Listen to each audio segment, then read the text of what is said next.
Yeah, did he ever answer? Did he leave you a message? Yeah, something about the Girl Scouts. Girl Scouts.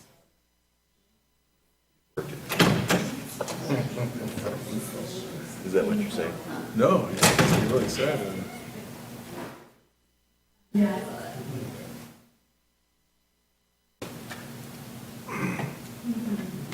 Can you bring us to the front office? Yeah, bring us to the front office.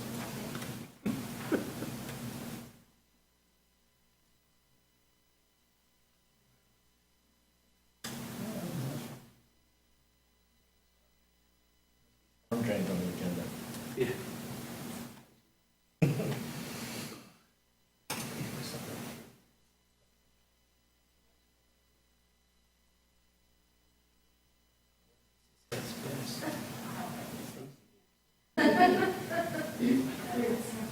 I've seen it for a long time, I've seen it 3 times.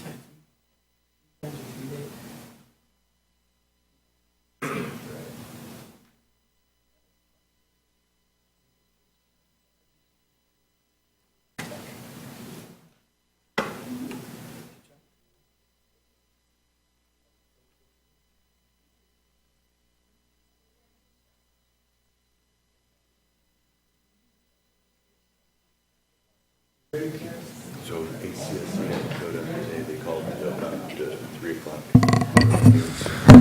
All right, let's call this April 8th, 2019 meeting of the City of West Sacramento's Environment and Utilities Commission to order, and we'll start with the Pledge of Allegiance.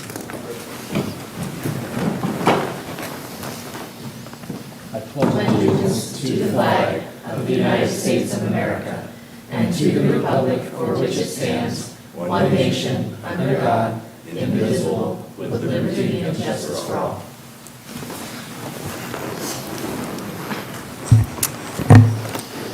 All right, we'll start with Agenda Item 1A, presentations by the public on matters not on the agenda within the jurisdiction of the Commission.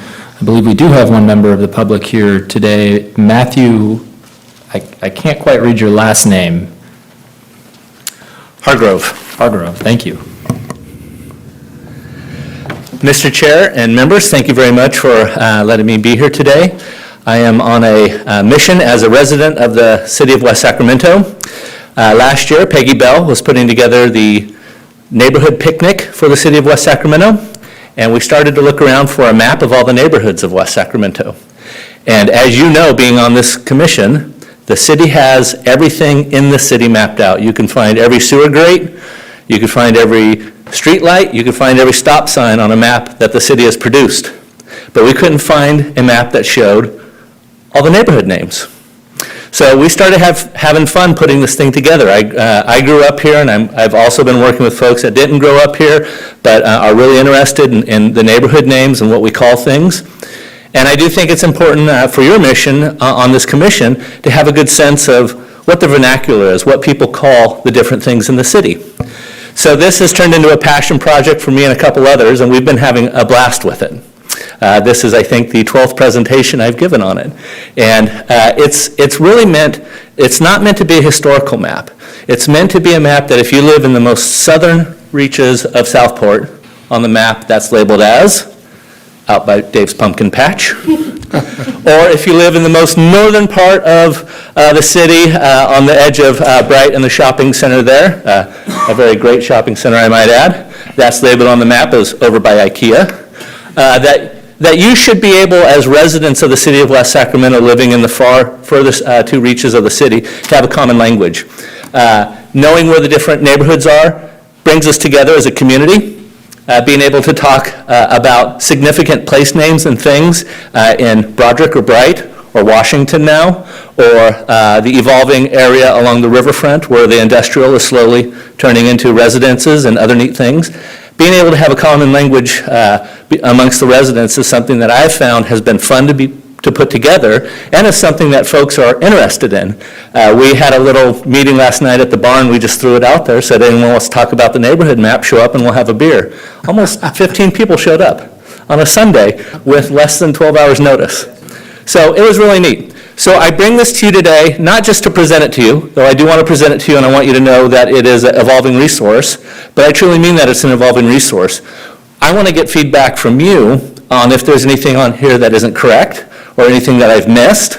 And remember, this isn't meant to be a historical map, it's meant to be a map of today, what we call things.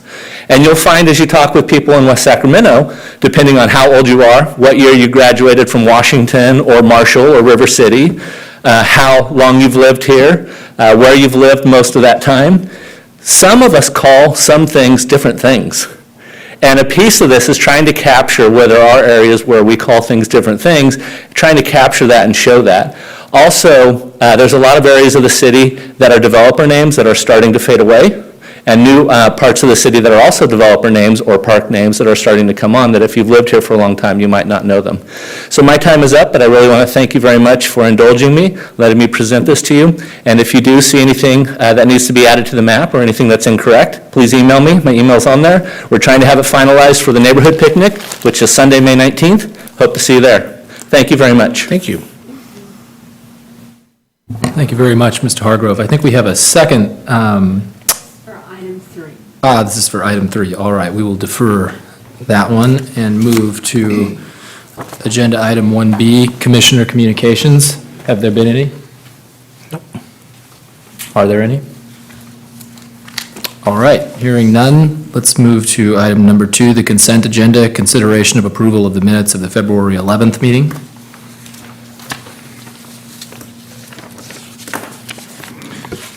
I move to approve the minutes. All in favor? Second. Aye. Aye. All right, the minutes are approved. Let's move to item number 3, presentation and discussion of the status of the storm drainage and stormwater master plan update. Should we take the presentation first or public comment first? All right, then let's hear from city staff, please.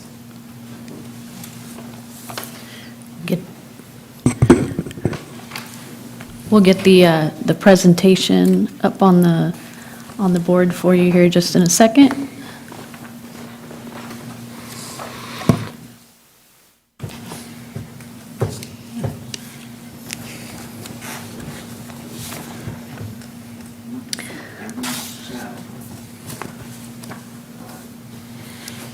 Good see it here. Technical difficulties.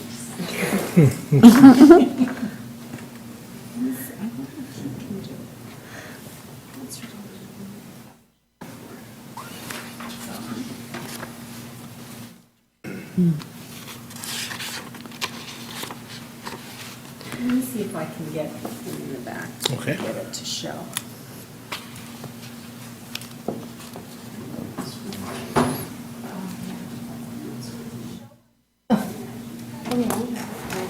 It's weird. Oh.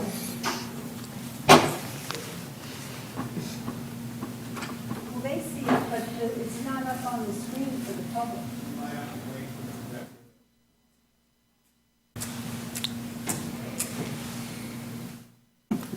Says we have to wait for the projector to turn on, but I don't.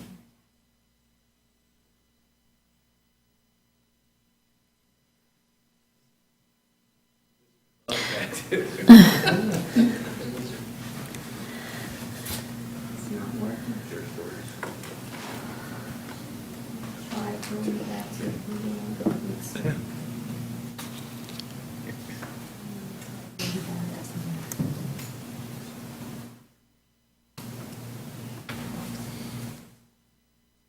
It's not happening for the public. There it is. There it is. Yay. There we go. So much better. So good evening, Chair and members of the commission. My name is Wendy Williams. I'm a senior civil engineer in the Community Development Department here at the city. And I'm here tonight to get your feedback on the first citywide storm drainage and storm water master plan update, which is currently in progress. So since a few of you, at least a few of you, weren't part of the commission at that time that we had the previous presentation on this project, I'll go over some of the background quickly, starting with a brief overview, including some history of the development within the city. And I mention this history because the nature of how the city originally developed plays a key role in the character and condition of our current drainage system. So organized development in the north area of the city can be traced back to early final maps from the 1860s, with Southport area maps not far behind in the early 1900s. Early expansion in the north area typically consisted of traditional subdivisions with paved roadways, sidewalks, curbs and gutters, whereas Southport development generally retained its agricultural roots and opted for more rural roadways and agricultural canals and ditches.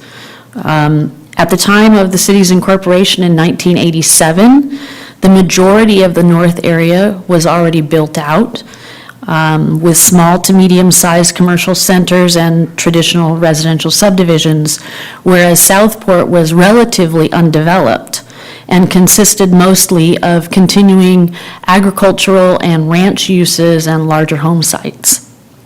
That being the case, the city adopted its first Southport drainage master plan in 1995 to help guide and pay for drainage facilities in that area. Development in the north area of the city has resulted in a mixture of pipe sizes, pipe materials, different elevations.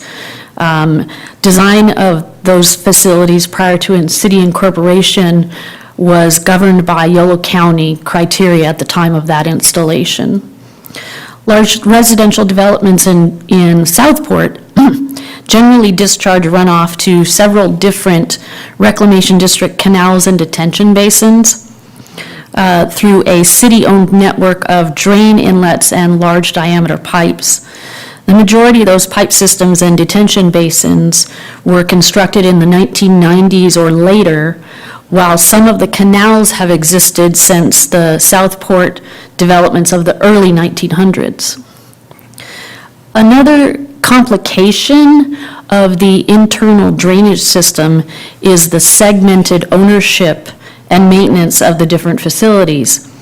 So as you can see on this slide, our drainage system partners include two different reclamation districts, Reclamation District 537 and 900. Also includes Caltrans, the school district, and one homeowners association.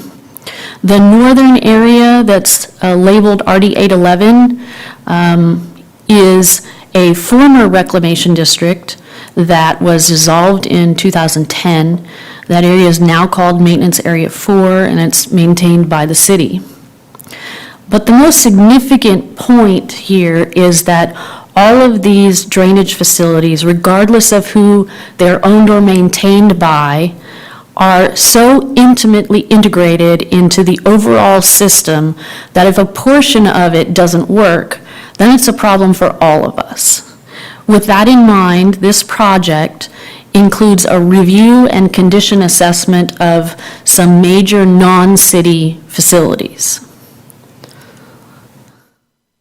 So two of our main goals for this project are to identify the necessary facilities which may need upgraded or added to address existing deficiencies or to support new development.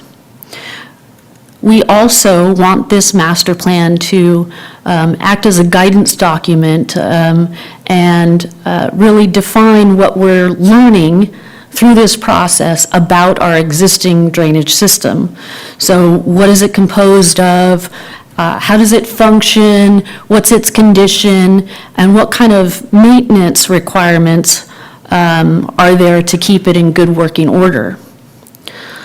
And lastly, the city's municipal separate storm sewer system, that's MS4, that permit requires that the city manage its stormwater runoff and conduct activities to reduce and eliminate pollutants in our stormwater. This master plan will address those requirements to the extent that they are related to drainage. So for instance, an upcoming MS4 requirement includes the installation of trash capture devices in the drainage system to reduce trash in stormwater runoff.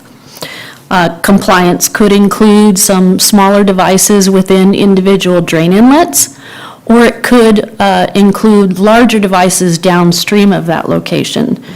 Now, there are many other considerations in that particular case, but the point is that this master plan will address those requirements to the extent they're related to the drainage system.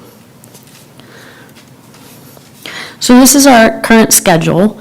You'll notice that in January of 17, City Council approved a contract worth $1.88 million to Wood Rogers, who is our consultant.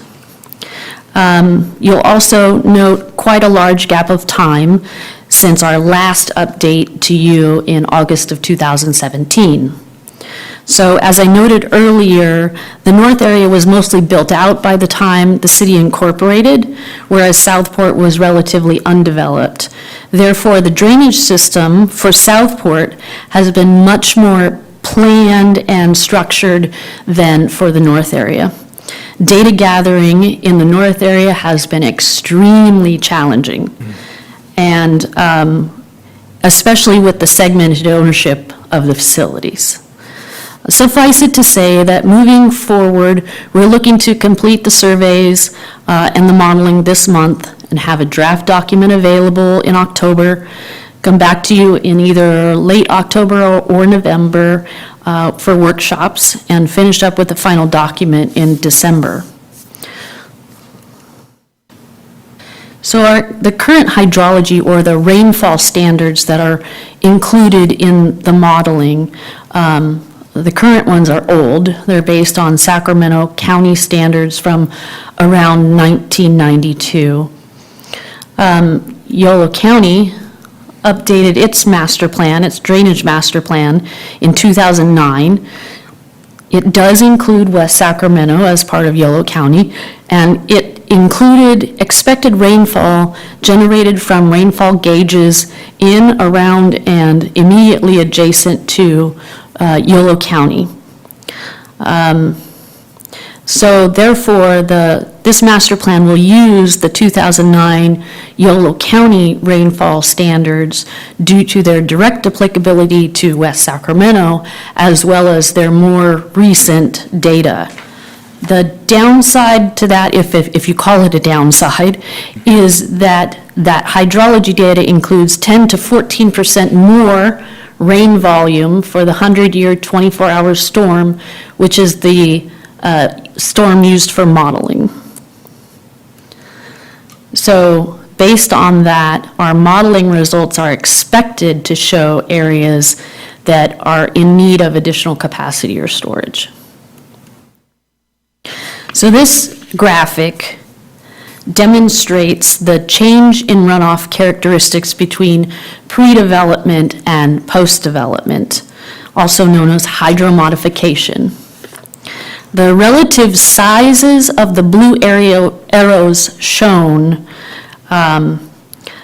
indicate the quantity and flow of change between surface runoff, infiltration, and groundwater recharge. Basically, as the impervious surfaces are added to the land, less water infiltrates and more runs off. So for new developments, hydromodification as a regulation has been in the city's MS4 permit since 2015. It applies to projects that create or replace 1 acre or more of impervious surfaces such as rooftops, parking lots, sidewalks, that kind of thing. And so what does that mean for developers? It means that project developers must first calculate the difference between the pre-project runoff and the post-project runoff, and make sure that the flow coming off the site after they develop does not exceed the pre-development runoff. And they do that by various low-impact development techniques, including things like on-site detention basins, and vegetated swales. So this makes projects more expensive because typically you're using up developable land to put those facilities in, and you're doing regular maintenance on those facilities. And it's also worthwhile for me to point out that this requirement applies not only to development projects, but also to city projects.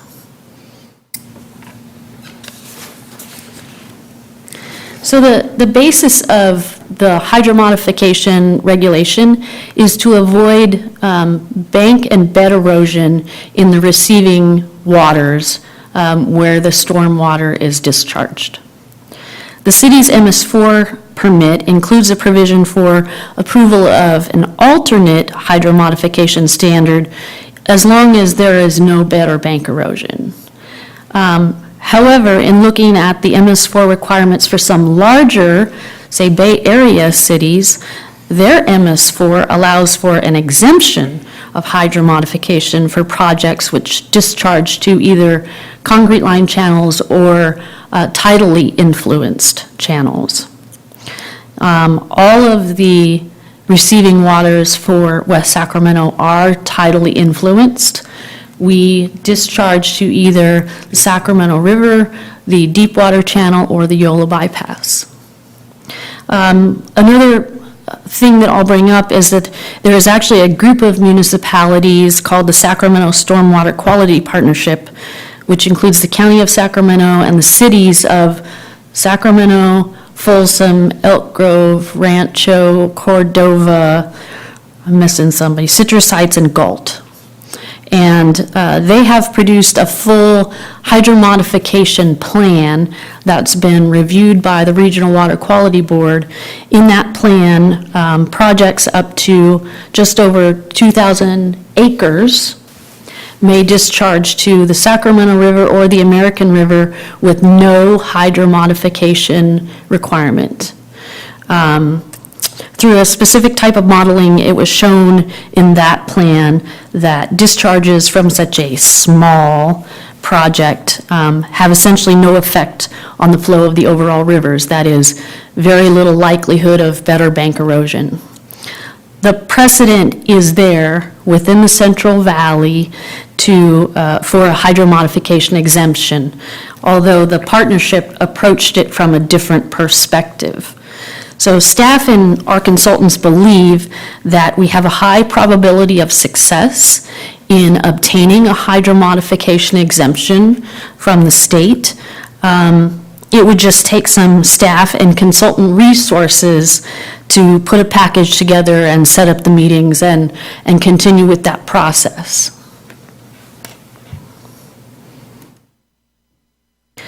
Moving on to imperviousness.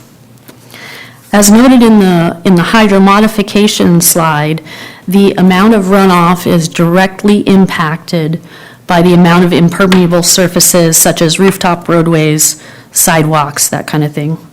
And typically we assume a direct correlation between a particular land use and a lumped imperviousness percentage that accounts for all impervious surfaces on a gross acre basis. So modeling uses various assumptions to predict runoff and size facilities appropriately to avoid potential flooding. Therefore, it's important that we don't overestimate or underestimate those assumptions. So overestimating would lead to overly large facilities, which have a higher maintenance cost and a higher replacement cost, whereas underestimating would lead to inadequate facilities, and then you could still see some potential localized flooding. So on the left here is an excerpt from the current city standard specifications, which define the imperviousness percentage by land use, with the low and medium density percentages highlighted of 30% for low density and 40% for medium density respectively. This means that during design, low-density land uses should be assumed to include 30% impervious surface.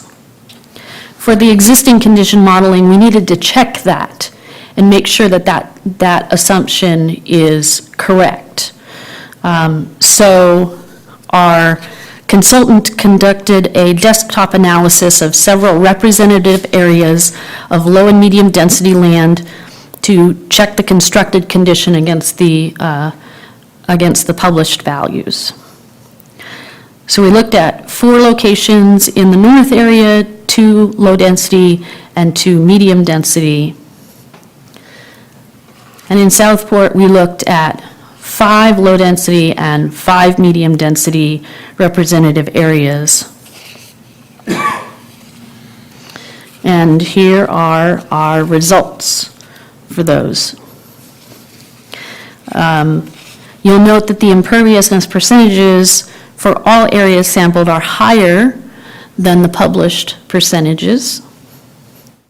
Our consultant has suggested using one combined percentage for the north area for low density and one for medium density, combining the north area and Southport into one percentage.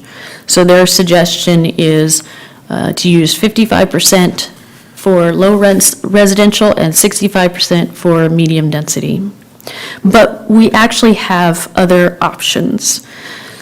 Considering that the Southport and the north area will have separate models because they're hydraulically separated, we could use one value for north area and one value for Southport for low density, and same thing for medium density. We could have a separate value for the north area and a separate value for Southport. We could conduct a little more sampling in the north area. I know we only had 2 of each in the north area. We did 5 of each in Southport. We could do a little more sampling if that could be the commission's suggestion.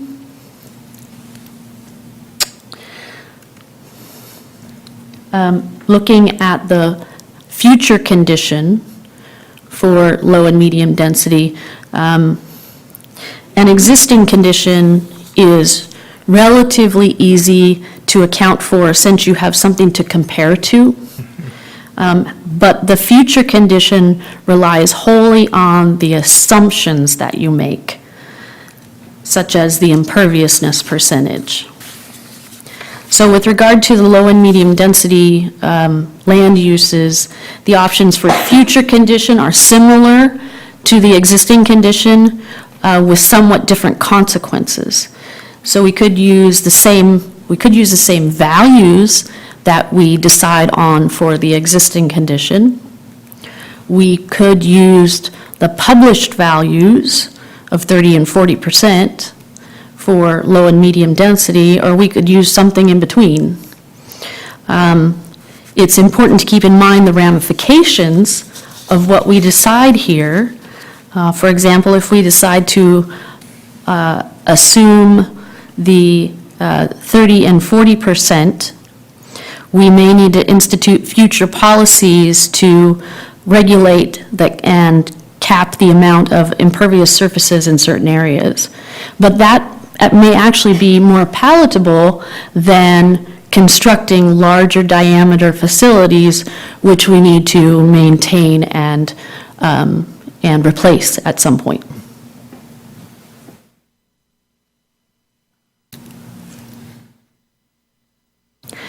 So during the 2035 general plan update, 4 new land uses were defined, including the medium-high density residential, central business district, corridor mixed use, and neighborhood mixed use. Since these are totally new land uses, we did not have them before. They have never had a defined imperviousness percentage, and so we need to come up with one. So what we did is we took a look at the allowable uses that are defined in the general plan. And we looked at the published ones that we had, and we tried to kind of fit them together.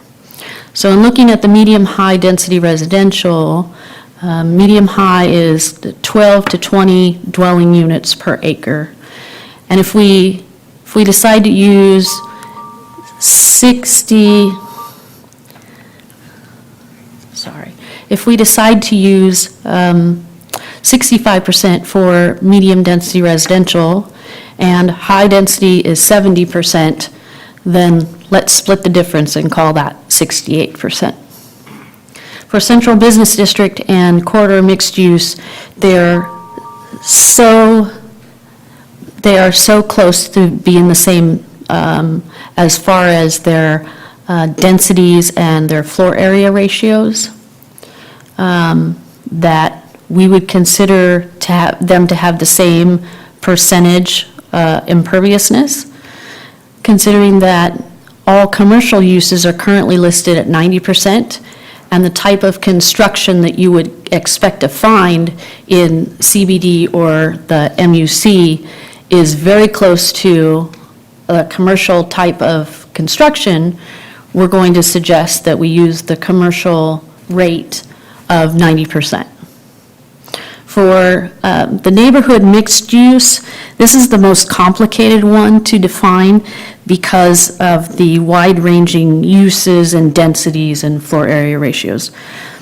But the neighborhood commercial value is at 90%.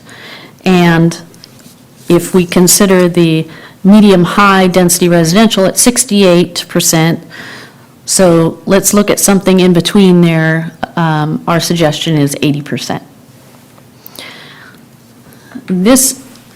This one kind of puts those into perspective. I've added them into the published value list to kind of show you how they fit in with the rest of the published values. However, you also notice that I also changed the low and medium density residential to 55 and 65, which is our suggestion for those as well. All of those are still open for discussion.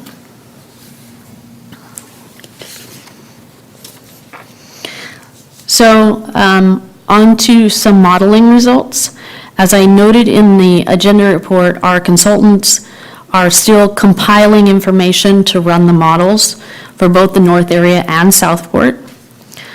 So I chose one for each area, so I can give you some idea of what we're looking at, what we'll end up with in our drainage master plan. So I chose this particular figure to show you since it includes a wide variety of flooding depths. So this is our model run for the existing condition for a 100-year, 24-hour storm. This figure shows the eastern portion of what we're calling the Causeway and Racetrack Shed. You can see Rayleigh Field toward the right side near the river. You kind of see the freeway running through there. You might be able to pick out the Jefferson Boulevard or the Sycamore corridor. The colored dots indicate the predicted flooding depths for the 100-year, 24-hour storm. Blue and green dots represent no flooding or minimal flooding within right-of-ways, and the yellow dots show areas that may flood up to 1.6 feet. Areas with orange and red dots may experience more significant flooding, and these are the areas that we will focus on as we discuss how to mitigate those potential flooding situations. This might include adding pipes, resizing pipes, widening canals where possible, or rerouting flows. We're going to look at every possible situation. It's important to note that we're still calibrating this, so we're still checking with our Public Works Department, making sure that where we see potential flooding is where we also expect to see actual flooding. We need to keep in mind that some of these areas with red dots are not necessarily city-owned facilities. So that's the other thing we're going to have to address. If we see flooding on a facility that's not ours, we are going to have to address it with our drainage partners. Okay. In Southport, in general, Southport's in fairly good shape. Primarily, we think because the majority of the infrastructure is newer, and it has been planned through the Southport Drainage Master Plan to meet the needs of development as it has progressed. This figure shows predicted flooding for the 100-year 24-hour storm in the northeast quadrant of Southport. So I don't know if you can see it, but you can see Town Center and Our Lady of Grace School and Lake Washington Boulevard, Village Parkway, and the MC10 Basin there. The MC10 Basin is the one with the orange, looks like orange and yellow triangle on it. Again, you know, we're specifically interested in the orange and red dots and triangles. And one of those is actually on top of the MC10 basin. In this area, we'll need to find a way to mitigate any MC10 basin overtopping. This might include adding storage along the southern side of Lake Washington Boulevard, probably in conjunction with a multi-use trail. The other thing that we can do is, since Stone Lock, which is that empty space up at the top of your page there, since Stone Lock is still needs to build out, we're going to work with that development to see if they can include as much on-site storage and or infiltration as possible. So with this master plan, we expect to generate a list of improvements to address deficiencies in the system and or support new development, much like the list of improvements that have been generated by the water and sewer master plans. But unlike the water and sewer master plans, there are no significant defined funding sources to do most of those projects. Once the Southport project list is developed, a financing study will be undertaken to update the Southport drainage impact fee to pay for certain improvements which will benefit those Southport developments. That will be applicable to new Southport developments only. Developments which already have a vested map or are already under construction will likely not be subject to that new fee. The financing study will also look at the entire project list for improvements other than those that will be on the Southport list.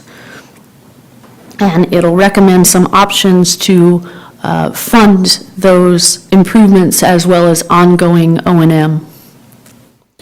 What this slide does not mention is that there is a small amount, about $177,000, which is currently budgeted to pay for drainage O&M and some other support activities for the Environmental Services Division.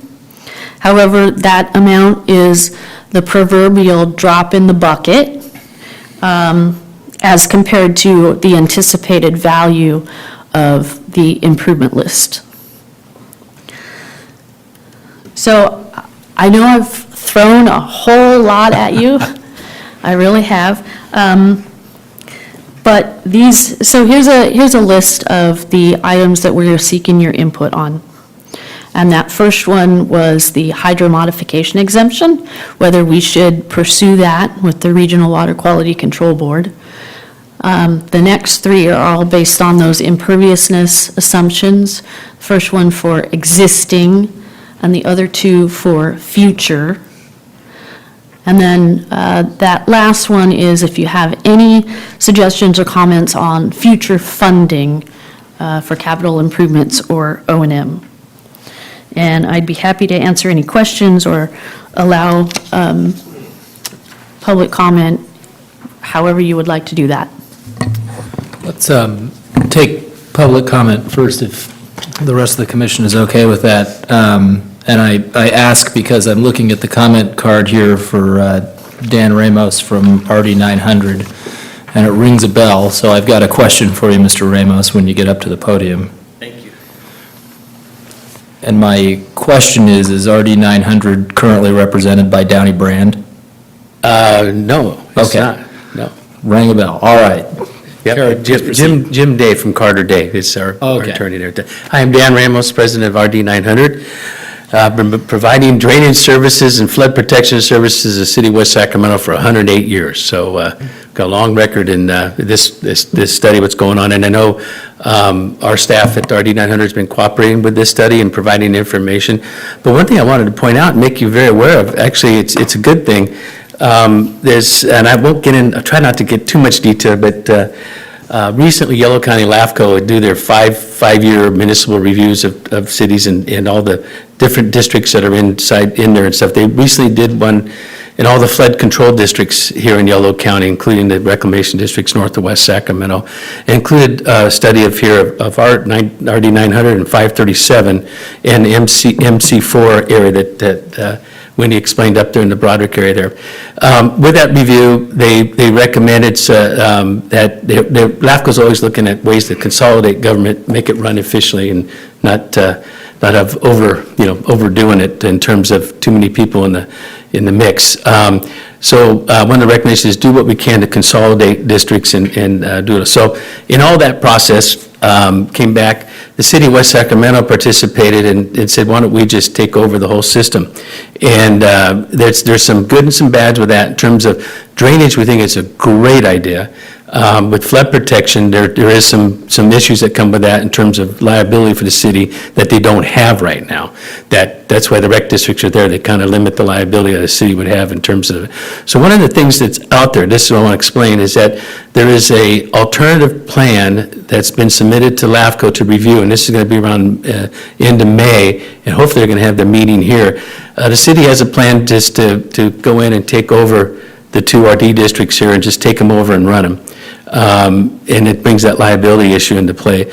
But the other one is, we as RD 900, along with 537, the two districts here, we put in an alternative plan. It was more comprehensive. We said, why don't we follow what LAFCO wants? And we recommended that we would consolidate 537, the southern part of 537 that's in the city limits, into 900. So that would be, and then also, we've already started the process of putting an application in the state to take over the MC4 area too, that the state does now. So there'll be one unified body here in the city of West Sacramento, RD 900, that will be doing all the flood protection and relates to levees and all the stuff like that. In doing that, RD 900 especially, where we do most of the drainage in the north, except for the one area in 537, which is up there by Harbor Boulevard, in a little bit of the old 811 that the city now does up in the Broderick area there. But everything else in old West Sacramento and on down to Southport's, all the drainage, the main drainage stuff is up by RD 900. We propose, I hope I can keep going because it's kind of easy, that the city take over our internal drainage system. The city do drainage, and it makes a lot of sense. So they can have it from cradle to grave in terms of, they do all the development planning now and all this storm drainage systems that are on site, the pipes and stuff, but once you get into our ditches, we'd just like to see the city take over the whole thing. Now, the good part about this, what Wendy mentioned, there's not a lot of money to do these improvements. Well, we most recently did, back about 3 years ago, as you guys probably see, we have an assessment on your tax bill where we actually went in and had an engineer's report where we looked at all these new modifications that need to be done and improvements to the city, especially on the north side, some of these issues we talked about. So we've actually, the assessment there, our engineers report, it's been turned over to the engineers, identify some of these exact areas that Wendy was talking about in the north area. And we actually have funding to do those improvements. And I wanted you to know that. That's a good thing. And so we have an opportunity for, there again, the city taking it over, Wendy and her crew in the Public Works having control of all that. I think it'd be a good outcome. But we have an assessment that's current on everybody's tax bills to do a lot of these improvements that we're talking about here. What we want to do is RD 900, we feel will be a lot more effective. We just revert back to a levy maintenance organization. So we do all the levy maintenance and we stay that barrier in terms of liability. Let us be the front there, do what we do best in terms of levy maintenance, levy patrols and whatever like that. So that's kind of out there right now. I don't know if you guys are aware of it. I wanted to make sure you're aware of it. It'd be great if you guys could weigh into that in terms of the two alternatives at LAFCO right now and suggest to the city leaders what you feel is the appropriate one to go on. It'd be very, very much, I think LAFCO would really like to hear that input. That's what you guys do. So I just wanted, we need to come back at another potential meeting to understand all what's going on. I realize it's a lot to take in at this meeting. Love to do it because this is an important decision for the city in terms of not only drainage, but our levee maintenance and all the future as we go forward. But we have a great solution. I just want to get it out there and known to the public here in West Sacramento. That's it. Thank you. Oh, one quick thing. Love Wendy's suggestion in terms of the hydro modification exemption. Let's do it because development's getting very expensive. We've got heavy feed loads in West Sacramento. Anything we can do to reduce development costs be very, very helpful. And especially out in Southport, where basically some of the last players here with big time land is the city of West Sacramento, the Port of Sacramento, the big pieces they have on Southport Parkway and stuff like there. Stuff like this would really help the city actually develop their land and reduce costs. And actually, there's been a lot of good things going on lately out there at Metro Air Park, out next to Metro, International Airport, which is a large 1,800-acre development. They recently went through a whole revamp of their project and were able to get some exemptions through Sac County on exactly the things and so it reduces the burden on development to put all these bioswales or detention basins there. They have their own internal system. And what happens out there, which is similar to a lot of our land in the city, in the Port District and of course in Southport, where the heavy clays are, infiltration, the groundwater is so high when we have these events, it doesn't do anything to hold back the water. So it's kind of a wash. So there's some good things going on right now. I hope that's what our engineering reports bring forward and stuff. Those exemptions are so important to take the burden away. And we have a kind of a cool system in this bathtub. Everything gets drained, goes out to our basins where we pump. And we can really do a great job here if we do it. So I really support this effort here and all the work that Wendy's done. Thank you. Thank you. Ms. Williams, does staff or the city in particular have a position on RD 900's proposal to have the city take over all of the drainage network? Is that part of what we're looking at in this master plan? That is not part of what we're currently looking at with the drainage master plan. Again, the system works the way the system works regardless of who owns it. So we are looking at the entire system and we'll come up with, what we need to do to the entire system to make it work and function efficiently and correctly. That being said, we know that there is the LAFCO application out there.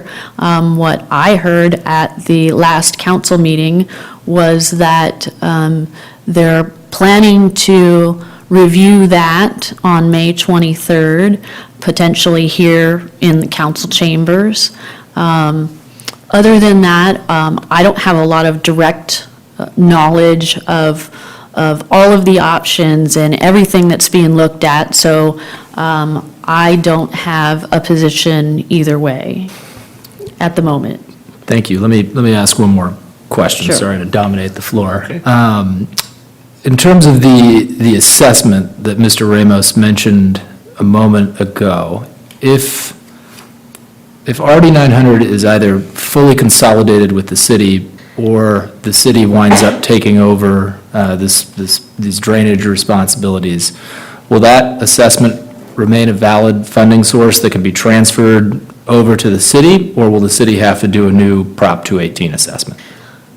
The city attorney's office is looking into whether that would still be, whether that could be moved over and kept as a separate assessment or not. I have heard that much about it. That was a while ago, and I didn't hear any additional information. Hi, Ms. Williams, Jose Altamirano. Quick question, with the acronym LAFCO, can you spell that out for me? As local agency formation, yeah. Okay. Local agency formation. Thank you something. very much. Yeah, Sorry. I'm new to this committee, so I'm finding myself a little challenged getting up to speed. I appreciate the presentation. It really goes hand in hand with the material that was sent out to us to read, so thank you for that.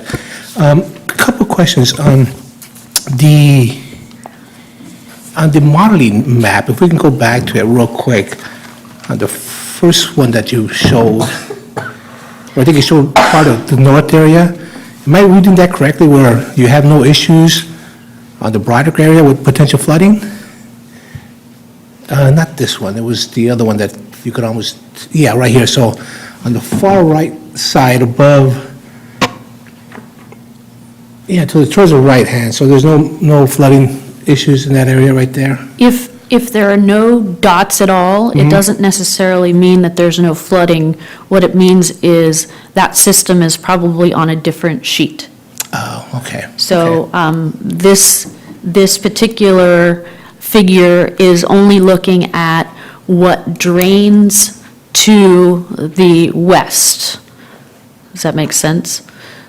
So there is an area just north of this particular area, which is self-contained and drains out to Sacramento Avenue. It is not connected to this piping network, I see. so it's on a separate sheet.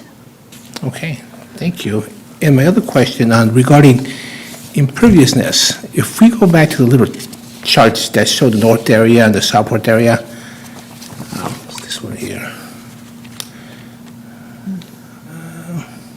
This one, Not that one, no, the, the proposed, I believe it's the proposed, yes.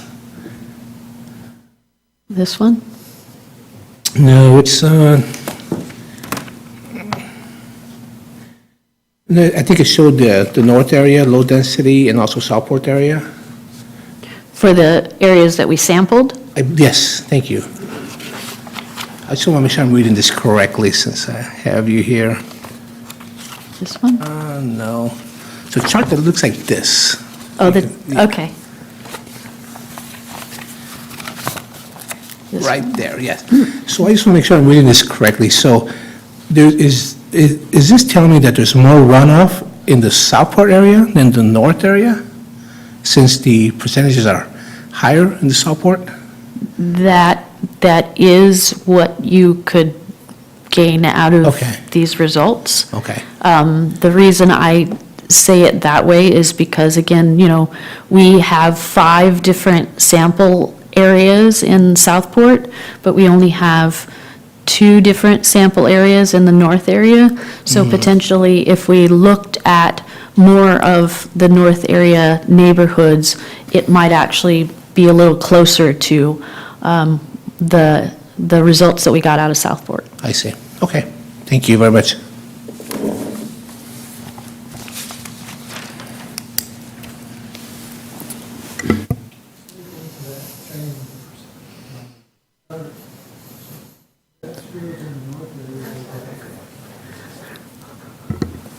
Okay, sorry. That chart is showing that the low-density areas have higher imperviance than the medium-density. Is that smaller block sizes or something? Well, again, that's one of the other things that's a little suspicious. And I think potentially by doing more sampling areas in the north area, we would probably get a better representative percentage. I'm not, so that's our suggestion, is that potentially we do more sampling in the north area. Okay. I have a couple of things. So I work for the State Water Board, and I understand, I'm not on the permitting side, that's not what I do, but, our permits that are put in place by the state are generally put there to be protective of California's resources. So when you say you want a full exemption of a permit, before kind of evaluating with the regional board, it raises a little bit of alarm for me as someone who works in that field. My suggestion would be I agree that these permits can be high cost for like smaller developments that was not what they were necessarily originally intended for. I agree that you should be talking to the regional boards about the permit, but I think when you go into those discussions, it should be more of a open discussion, and they know the area very well. They're familiar with the permits and the actual requirements and, the specific reasons behind a lot of the requirements within the permits. So when you go in to open these discussions to kind of get their take on whether it would be best to have a full exemption for our city, which is small, and these improvements are not necessarily large scale, may not cause a huge impact, or if they see it in a different way. I think having more of an open dialogue than going, let's go in and we want an exemption, that's my suggestion, so. And then I also had a question about the sampling areas too for the imperviousness.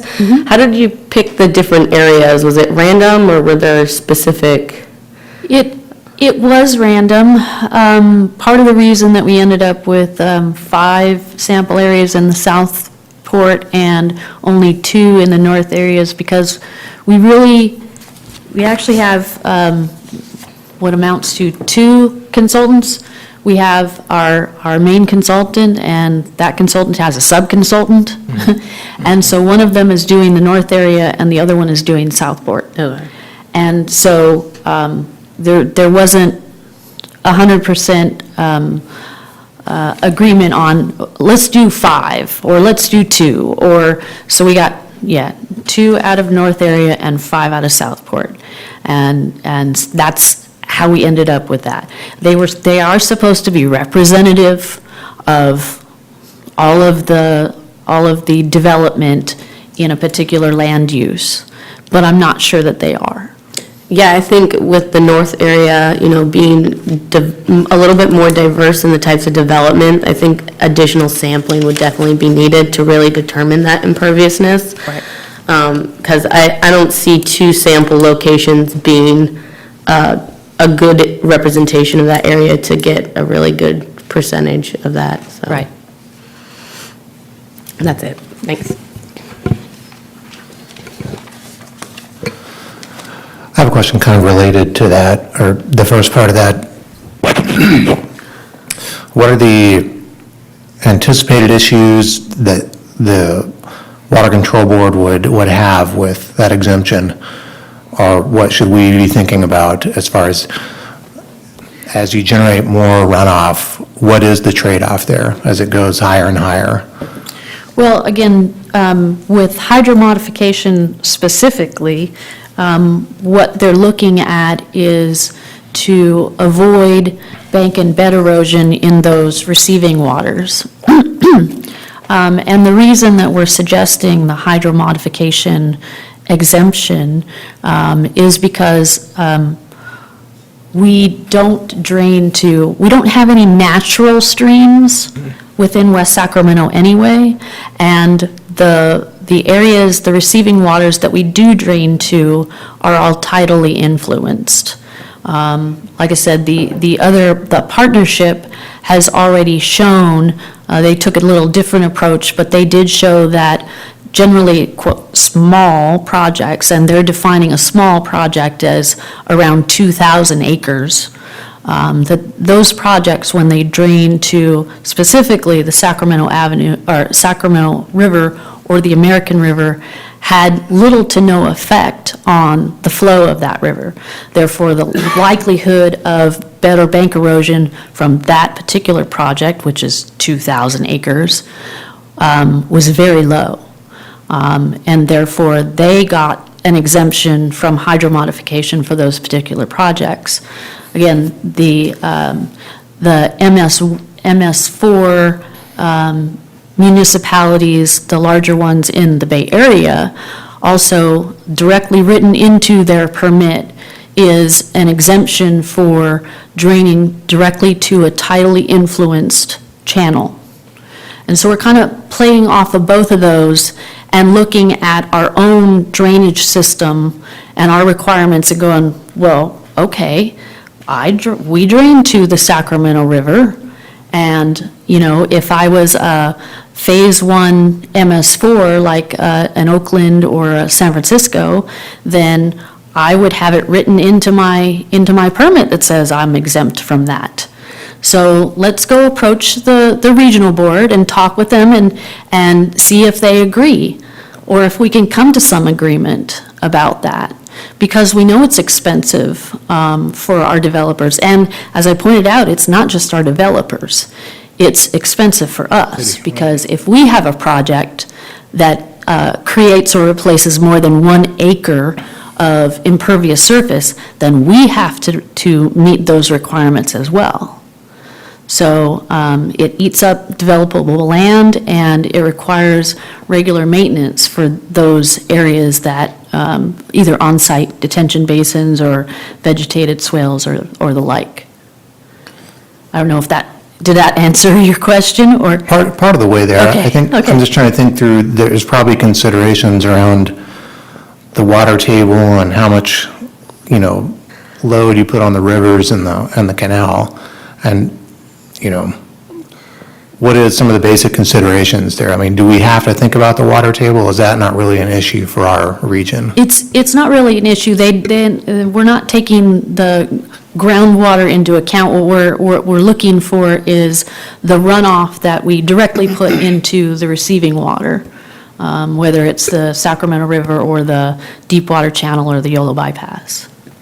So groundwater doesn't really come into play in hydromodification, because what you're looking at is surface runoff specifically. I'm just wondering if some models assume a certain amount of water sinking down in to replenish the groundwater.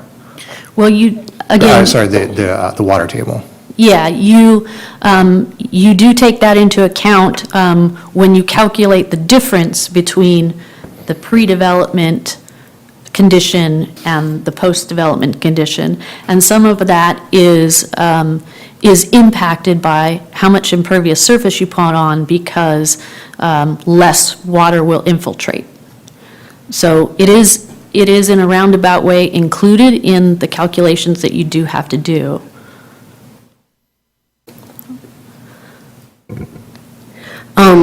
Further on that, you were speaking that you're using models from, the Bay Area, but my question is, why are we using models from the Bay Area in this instance? I feel like we should be focusing more on what they've already looked at locally, because hydrogeologic conditions in the Bay Area are so much different. So talking about their exemptions for permits due to their runoff, it's completely different. Like the waters that they're going into and the conditions that they have to meet at already. So, or the geologic conditions they have there. So I don't think that that's a good model for us to follow. I mean, especially when going to talk to the regional board, I think it's better to focus on the local issues, because they're going to be more familiar with that, and they might even come back at you and say, well, the Bay Area is completely different, and that's what I would say. So I'm just warning you against that as one of your primary models. I think using what they've already done here, Rancho Cordova and the other cities around there, that's a really good model for us to look at, because if they're showing that it's already successful and that the runoff is minimal and isn't really affecting our surface waters, then I think that's the model that we should be following and talking to them about. So. Okay. I'm sorry, is the hydromodification requirement also part of like a NIPD's permit? Is there a water quality issue here that we're concerned about, or is it just erosion of the bed and banks of the streams to which the water is ultimately discharged? So I'm glad you pointed that out. What we're talking about with this is strictly hydromodification, which means it's strictly the flow volume, not the treatment. We're not talking about getting rid of any treatment requirements. It's just strictly the difference in flow between pre-development and post-development. Everybody still has to do all of the treatment requirements. So you may not, say we are successful in obtaining a hydromodification exemption, you wouldn't necessarily have to do an on-site swale for hydromodification, but you still might have to do one for treatment. So you would still, this is in addition to whatever water quality discharge permits you're dealing with? Yes. All right, thank you. I just wanted to go back to the models and the one in Sacramento and Rancho Cordova. I'm kind of interested in, you said that they used a different approach, and is it just the size of the acreage that they were doing? I'm interested in that, to piggyback off what Dana was saying, is why are we going for an approach that was similar, that was successful? They used a different type of modeling called continuous simulation modeling to show that there would be a very low likelihood of bed and bank erosion. Basically, you look at a model and you look at incremental times of how much runoff and how it impacts the river itself. So it's all in their manual about how they did it. I pointed it out because it was a different way than we're modeling. How are we modeling? Can you explain that? We are modeling with an XP swim model. We don't do continuous simulation modeling. It's much more complicated and much more in-depth. And based on what we're using this for, which is predicted flooding in a 100-year storm, we are doing, I don't even want to say regular modeling. I don't even know what specifically it's called. But it's not the continuous simulation modeling that was used for the Sacramento partnership. Okay, thanks.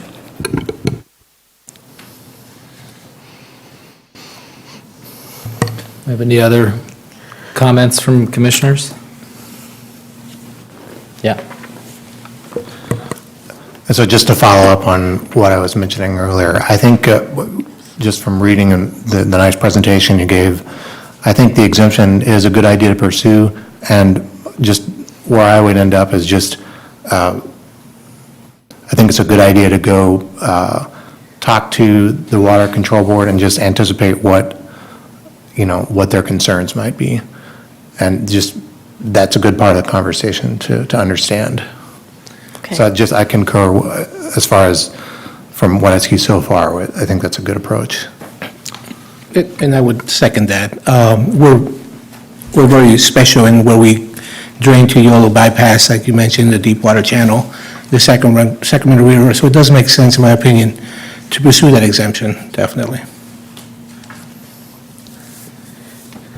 And I would also agree with the last two comments, that it makes sense to pursue some sort of different approach, if not an exemption. I think Commissioner Cordano had a reaction to that, but a different approach that makes sense in light of physical conditions here, and also one that's fair. I think there is a real, when I look at the fact that San Francisco and Oakland receives an exemption automatically written into their permit, that there's a real fairness concern there for smaller communities like ours that don't have the resources of a San Francisco or Oakland.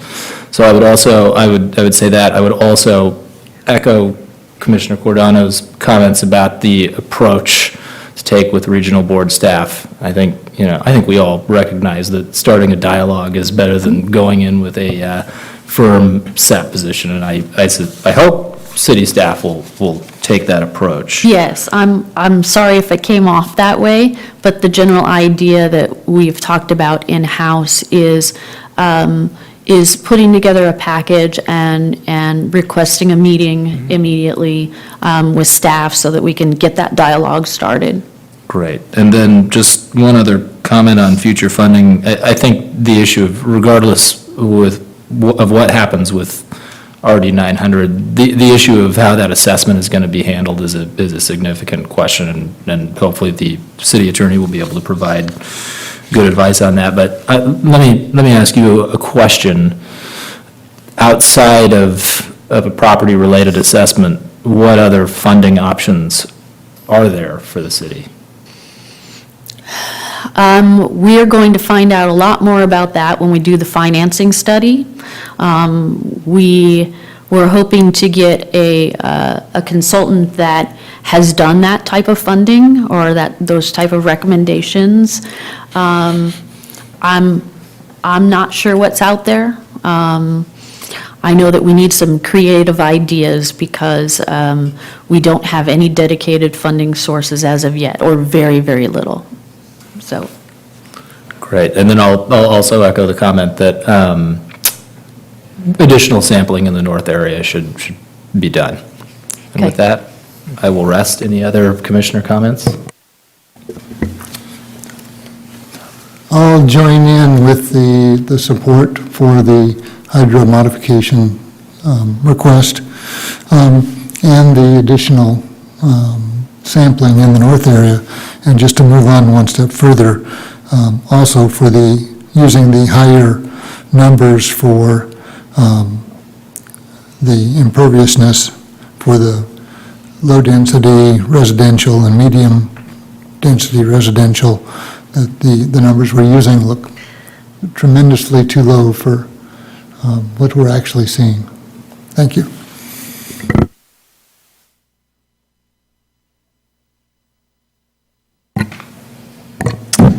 All right, have we exhausted agenda item 3?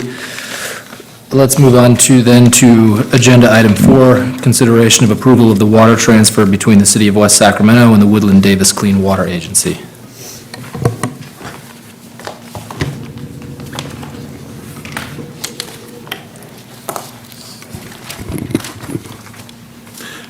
Good evening, Mr. Chair and members of the Commission.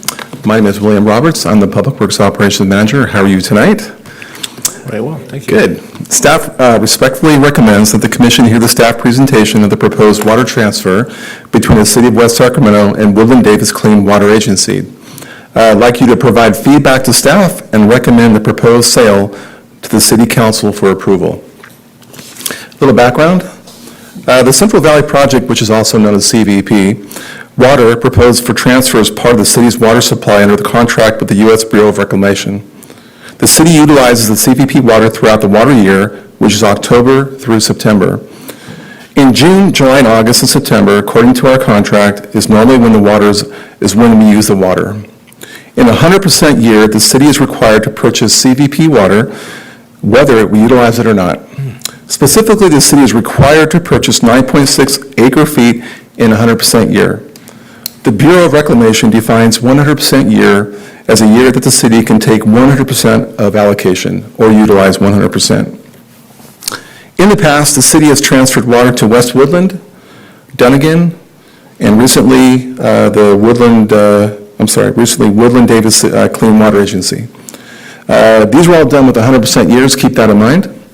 And this not only is a benefit to the city, it has proven cost savings and shown a beneficial use. This concludes my presentation, and I'll be happy to answer any questions the Commission might have. Thank you. So the sale of water is just for like this year's allocation of water that we basically have to buy but haven't used? That's true. That's Okay. correct. So like, this is every year you go through the same thing if you have a surplus? and sell? That's correct. Okay, that's what I wanted.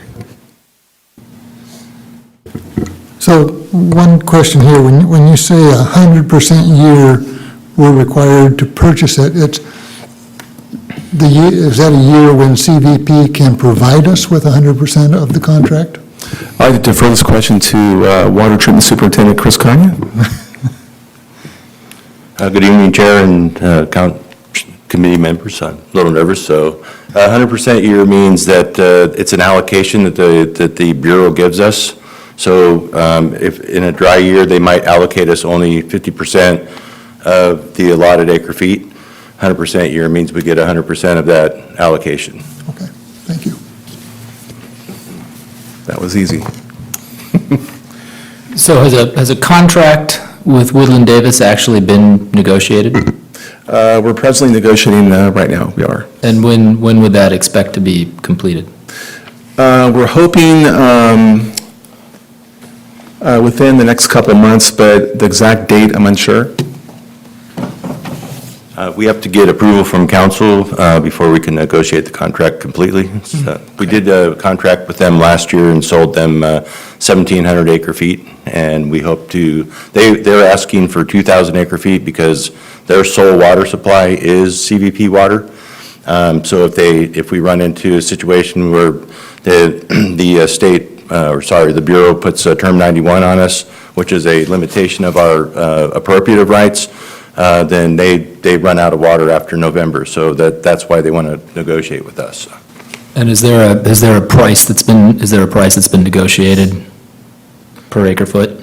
I don't know what the price is at this particular time, but there was a price negotiated for last year. Yes, it was. I believe it was $50 an acre foot. And does that completely offset the charges that the city would be required to pay to the Bureau for that water? Yes, that's correct. We would actually profit from it.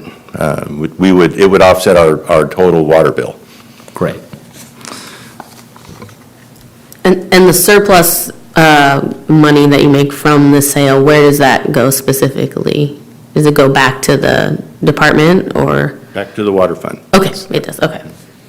Yeah, this would be our first step into going to the commission, and then we're hoping to go we're pushing it for the month of April, but probably may take it to council upon your recommendation. I agree with staff recommendation that we should proceed with this. I mean, Sure. it seems pretty straightforward and we've done it in the past, so. I second that, if that's a motion. I've got one more question. And then let's do the motion. That was not a motion. I'm curious about it. So in a wet year like this one, there's obviously a surplus. And I'm just curious, in drier years, when you could get a 5% or a 10% allocation, how does the city's water supply hold up? We have actually a pretty complicated contract, which we're right in the middle of negotiating our new contract because it comes, I believe it's up this year. So we have three aspects to our contract: the CVP water, which is the Bureau. We have appropriative rights, which gives us an allocation of 18,350 acre feet. And then we have the North Delta Water Agency, which provides water only for the south part of town. So if we have a dry year, we would use our CVP allocation and our appropriative water if we can, and offset with our North Delta Water Agency water for the south, because we can only use CVP and appropriative rights in the north. Interesting. All right, there was a motion to approve this item to forward on to the city council. All in favor? Aye. Aye. All right, thank you, gentlemen. Thank you. Thank you very much. All right, let's move to item 5A, Environment and Utilities Commission calendar. The next regular meeting of the Environment and Utilities Commission is scheduled for June 10th, 2019. I don't know if anybody else is interested. I would be very interested in hearing about the LAFCO application that's going forward at the end of May. I was going to recommend that in our future agenda items. It would be nice to hear more about that. And then also know what the city council says about it when they review it. Would it be possible for us to have a special meeting in early May to hear at least that item? After May 23rd? We can look into it. It depends on the chamber's availability and your availability, but we can certainly look at a date. So you're thinking early May? Early May, yeah, before it goes to LAFCO, I think it would be beneficial to hear about that No, the issue. dates for that, when does it go? May 23rd. Was May 23rd. May 23rd? Oh, okay, so I didn't write it down.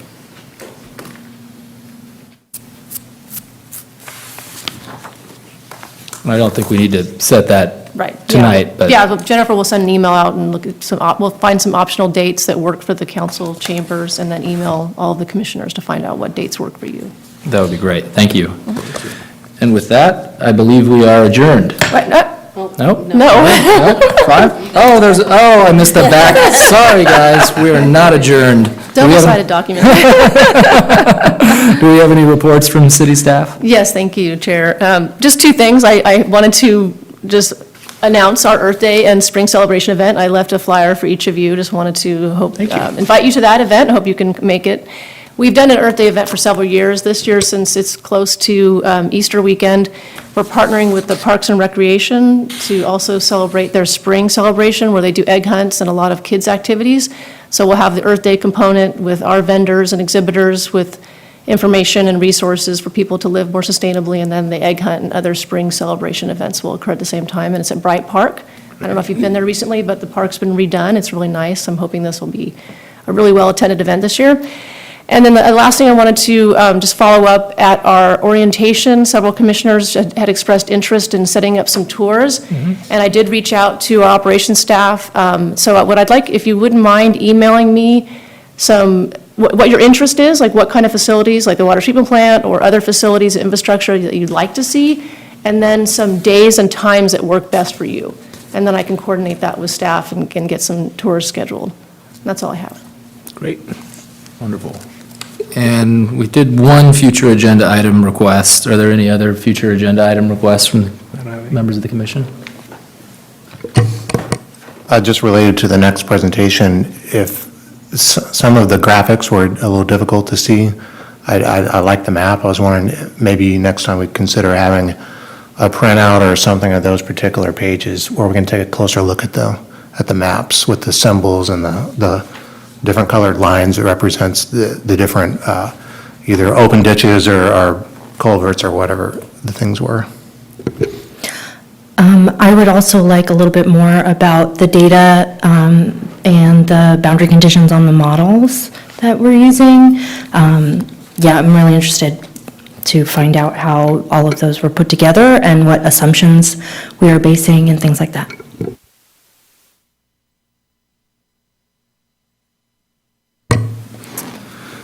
And with that, I think we are adjourned. Thanks, everyone.